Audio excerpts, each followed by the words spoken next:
नमस्कार दोस्तों, चैनल में आप सभी का स्वागत है। आज हमारा टॉपिक है न्यूटन के गति का नियम।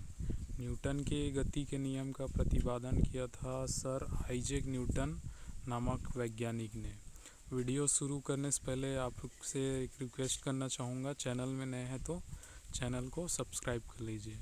देखते हैं पहला नियम, न्यूटन के गति का प्रथम नियम। इस नियम के अनुसार यदि कोई वस्तु विरामावस्था में है तो वह विरामावस्था में ही बने रहेगी, अथवा गति अवस्था में है तो गति अवस्था में ही बने रहेगी जब तक उसमें कोई बाह्य बल आरोपित ना किया जाए। उदाहरण के लिए, एक मेज पर एक पुस्तक रखी है तो वह अपने आप गति नहीं करेगी, अर्थात विरामावस्था में ही रहेगी। और यह विरामावस्था तभी परिवर्तित होगी जब हम अपने हाथ द्वारा बल प्रयोग कर पुस्तक को मेज से उठा नहीं लेते। इसका दूसरा उदाहरण है, किसी लटके हुए कालीन को जब छड़ी से पीटा जाता है तो धूल के कण उससे बाहर निकलने लगते हैं। इसका कारण यह है कि छड़ी के बल से कालीन थोड़ा सा आगे पीछे गति करता है, परंतु धूल के कण अपने जड़त्व के कारण स्थिर रहते हैं। इस कारण वह कालीन से अलग हो जाता है। न्यूटन की गति का प्रथम नियम है, इसको जड़त्व का नियम भी कहते हैं।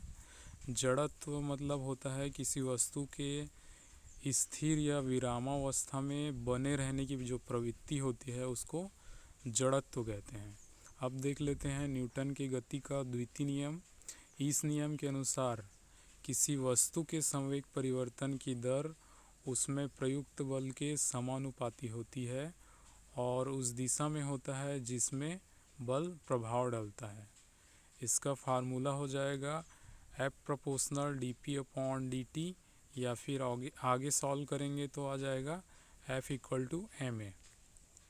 इसका उदाहरण है, ऊंची कूद खेल के खिलाड़ी गिरने के लिए ज़मीन पर या तो गद्दा रखते हैं या फिर बालू का ढेर बिछाया जाता है, क्योंकि गद्दा या बालू मुलायम होने से खिलाड़ी के संवेग को धीरे धीरे कम करता है, जिससे उसे चोट नहीं लगती। यदि खिलाड़ी कठोर भूमि पर गिरता है तो उसका संवेग बहुत ही कम समय में शून्य हो जाएगा, जिससे भयंकर चोट लग सकती है। आगे देखते हैं न्यूटन की गति का तृतीय नियम। न्यूटन के गति के तृतीय नियम के अनुसार जब कभी एक वस्तु किसी दूसरी वस्तु पर बल लगाती है तो दूसरी वस्तु भी पहली वस्तु पर बराबर और विपरीत बल लगाती है।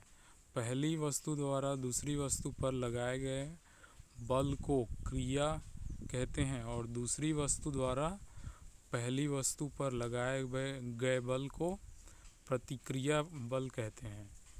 अर्थात प्रत्येक क्रिया के बराबर विपरीत प्रतिक्रिया होती है।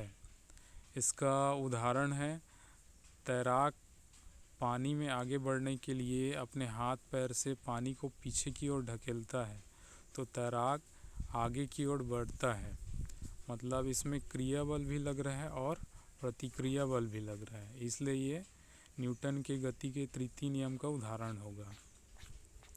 वीडियो पसंद आया हो तो लाइक कीजिए, शेयर कीजिए, चैनल में नए हैं तो सब्सक्राइब कीजिए। Thank you.